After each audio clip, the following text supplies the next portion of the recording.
Assalamualaikum warahmatullahi wabarakatuh. Halo semuanya, salam sejahtera, salam pendidikan. Semoga kita selalu diberi kesehatan. Khususnya bagi adik-adik SMA atau MA di seluruh Indonesia yang mengikuti Olimpiade Sains Nasional Geografi. Perkenalkan, nama saya Susi Sunarsi dari Pendidikan Geografi Universitas Negeri Semarang. Kali ini saya akan membahas soal OSK Geografi tahun 2019 untuk soal nomor 61 sampai 70. Jadi, buat kalian semua yang menonton video ini, simak baik-baik pembahasan soalnya ya. Let's get it!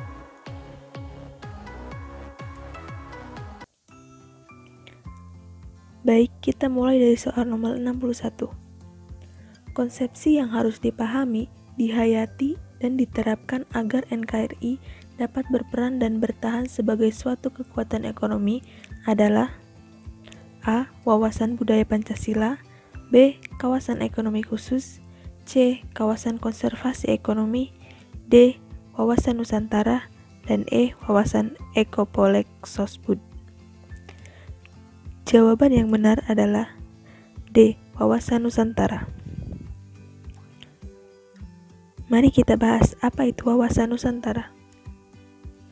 Wawasan Nusantara adalah cara pandang bangsa Indonesia terhadap rakyat, bangsa, dan wilayah negara kesatuan Republik Indonesia yang meliputi darat, laut, dan udara di atasnya sebagai satu kesatuan politik, ekonomi, sosial, budaya, dan pertahanan keamanan. Oke, selanjutnya kita move ke soal nomor 62.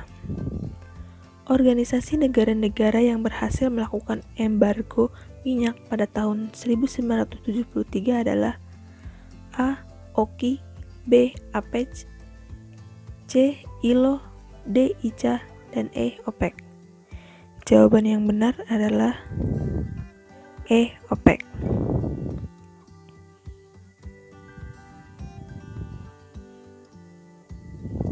OPEC singkatan dari The Organization of the Petroleum Exporting Countries.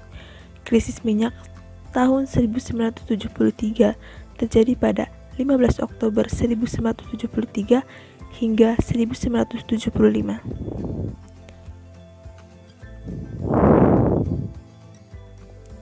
Naiknya harga minyak yang ditetapkan oleh OPEC dan tingginya biaya yang dikeluarkan Amerika Serikat pada Perang Vietnam menyebabkan terjadinya stagflasi di Amerika Serikat.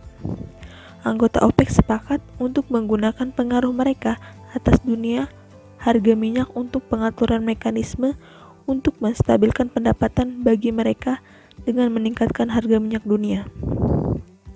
Sedangkan embargo sendiri itu adalah pelanggaran perniagaan dan perdagangan dengan sebuah negara.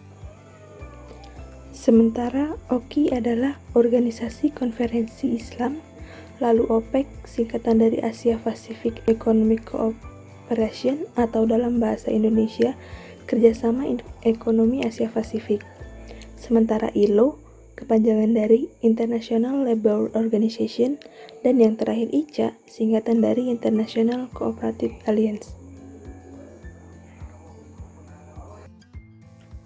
Kita lanjut ke nomor 63. Karakteristik teori lokasi industri adalah upaya mempertimbangkan berbagai faktor untuk keberhasilan industri. Faktor-faktor tersebut adalah sebagai berikut, kecuali A. Bahan baku, B. Tenaga kerja, C. Bahan bakar, D. Pemerintah, dan E. Teknologi. Jawabannya adalah D. Pemerintahan.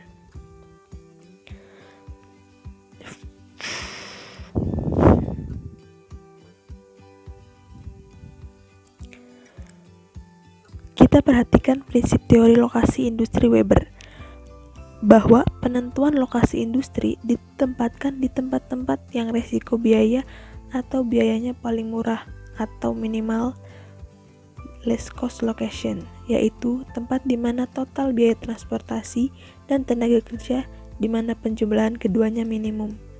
Tempat di mana total biaya transportasi dan tenaga kerja yang minimum yang cenderung identik dengan tingkat keuntungan yang maksimum. Jadi, dengan begitu, pemerintah tidak termasuk dalam faktor lokasi industri. Yang masuk adalah perangkat hukum. Oke, kita lanjut ke nomor 64. Teori lokasi untuk penetapan hierarki pusat-pusat permukiman yang dikenal dengan istilah Central Place Theory dikembangkan oleh A. von Thunen, B. Christaller, C. Weber, D. Loss, dan E. Isard. Jawaban yang paling tepat adalah B. Christaller. Jadi, teori tempat sentral dikemukakan oleh Walter Christaller, di mana menurut Christaller, kota sentral merupakan pusat bagi daerah sekitarnya yang menjadi penghubung perdagangan dengan wilayah lain.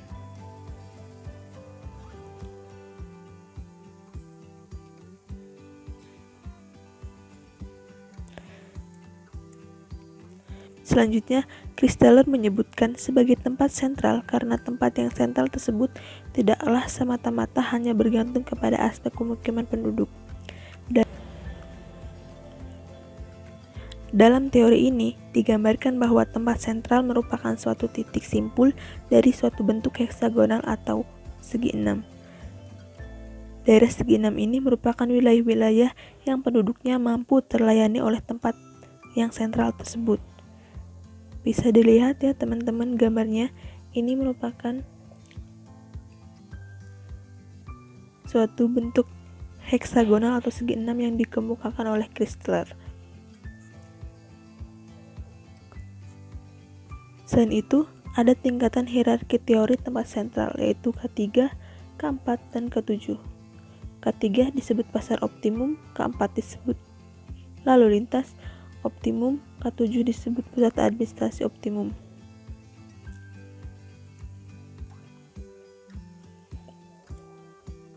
Kita lanjut ke nomor 65. Model pemasaran internasional global yang paling tua, paling banyak dilaksanakan adalah A. Produksi di negara tujuan, B. Licensing, C. Ekspor-import, D. Franchising, dan E. International Corporation. Jawaban yang paling tepat adalah C. Ekspor-import. Jadi, ekspor-import adalah bentuk kerjasama ekonomi antar negara, dan yang paling banyak dilakukan tentu adalah ekspor-import yang merupakan barter barang antar negara. Komoditas antara negara berbeda-beda, sehingga muncul perdagangan karena adanya permintaan dan penawaran. 66. Pada umumnya, negara berkembang LEDC memiliki keberlimpahan sumber daya alam, namun belum dapat dikelola dengan maksimal. Kendala utamanya adalah A. Keterbatasan modal yang tersedia, B. Kualitas sumber daya alam yang tidak begitu baik, C. Kualitas sumber daya manusia yang masih rendah, D. Penguasaan pasar global yang tidak begitu baik, dan E. Penguasaan teknologi yang masih rendah. Jawaban yang paling tepat adalah C. Kualitas sumber daya manusia yang masih rendah. Negara berkembang bermasalah pada kualitas sumber daya manusia yang skillnya berada di bawah rata-rata negara maju. Oleh sebab itu, negara berkembang hanya bertumpu pada ekspor bahan mentah yang bernilai jual rendah. Sementara negara maju lebih kepada ekspor bahan jadi. Sudah ada pertambahan nilai dari produk mentah sehingga mereka lebih banyak memperoleh keuntungan. Salah satu faktor yang mempengaruhi rendahnya kualitas sumber daya manusia di negara berkembang adalah pendidikan. Oke teman-teman, kita move lagi ke soal selanjutnya, yaitu nomor 67. Setiap pergerakan di dalam ruang selalu menghadapi hambatan atau tahanan. Karena itu, pergerakan dalam ruang memerlukan pengorbanan berupa biaya. Filosofi itu oleh para ahli pembangunan disebut A. Land rent, B. Location rent, C. Movement cost, D. Hazardian rent, E. Transportation cost. Jawaban yang paling tepat adalah E. Transportation cost. Mengapa demikian? Kita perhatikan kata kunci dari soal itu, yaitu pergerakan dalam ruang. Tentu ini menjuru kepada transportasi. Biaya transportasi tidak bisa dihilang. Sementara itu, untuk jawaban nomor A, land rent adalah kebijakan yang dilakukan Raffles berupa sewa tanah.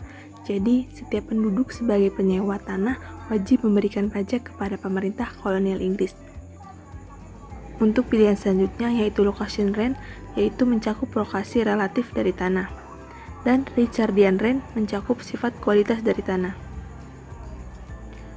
Untuk istilah nomor 68, pola aktivitas perdagangan yang didominasi oleh industri di wilayah yang lebih maju menyebabkan daerah pinggiran sulit untuk mengembangkan pasar bagi hasil industrinya. Hal tersebut menciptakan fenomena A. Backwash effect, B. Brain drain, C. Capital outflow, D. Spread effect, E. Trickle down effect. Jawaban yang paling tepat adalah A. Backwash effect. Jadi, backwash effect adalah efek pencucian wilayah belakang oleh wilayah inti. Konsep ini dikemukakan oleh Maydral. Jadi, backwash itu adalah suatu daerah yang tumbuh pesat akan menjedot sumber daya di sekitarnya, seperti modal, pekerja, dan bahan mentah. Sehingga daerah pinggiran cenderung sulit bersaing dengan wilayah inti. Untuk istilah brain drain, yaitu aksi oleh sumber daya manusia berkualitas yang memilih untuk meniti karir di negara lain dibandingkan dengan negaranya sendiri. Untuk pilihan capital outflow, pengertiannya yaitu transaksi pembelian aset dari luar negeri. Pembelian aset negara asing akan mengeluarkan dana untuk membayar pembelian aset tersebut. Untuk spread effect adalah penyebaran efek. Untuk spread effect adalah penyebaran efek atau pengaruh dari suatu pusat pertumbuhan ke daerah di sekitarnya. Dan untuk trickle down effect adalah kegiatan ekonomi yang lebih besar diharapkan dapat memberikan efek terhadap kegiatan ekonomi di bawahnya yang memiliki lingkup yang lebih. Nomor 69. Perhatikan gambar di bawah ini. Salah satu indikator yang dapat digunakan dalam mengukur tingkat pembangunan suatu negara adalah A. Daya beli masyarakat, B. Jumlah jam kerja, C. Jumlah restoran cepat saji, D. Pendapatan atau gaji atau upah, E. Selera konsumsi masyarakat. Jawaban yang paling tepat adalah A. Daya beli masyarakat. Soal ini sangat mudah jika kalian bisa mencermati tulisan yang berada di gambar tersebut, yaitu working time needed to buy a Big Mac.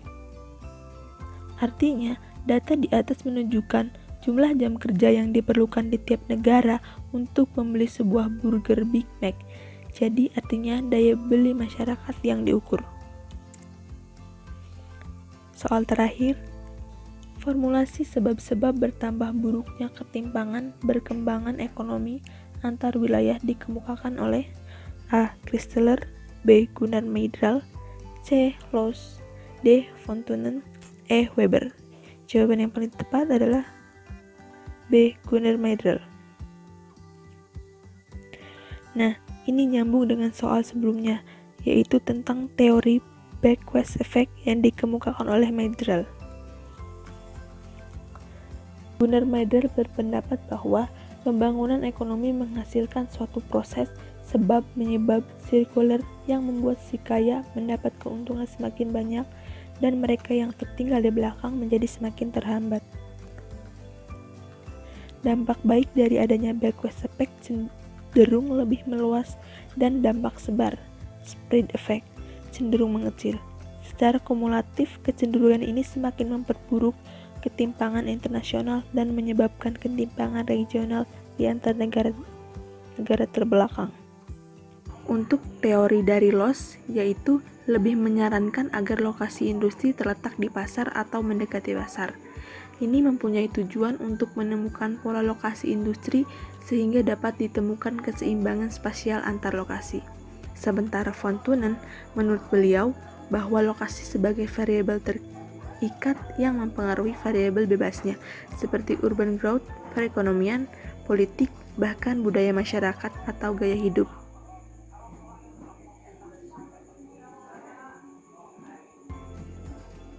Untuk Christaller dan Weber tadi sudah dibahas di atas ya.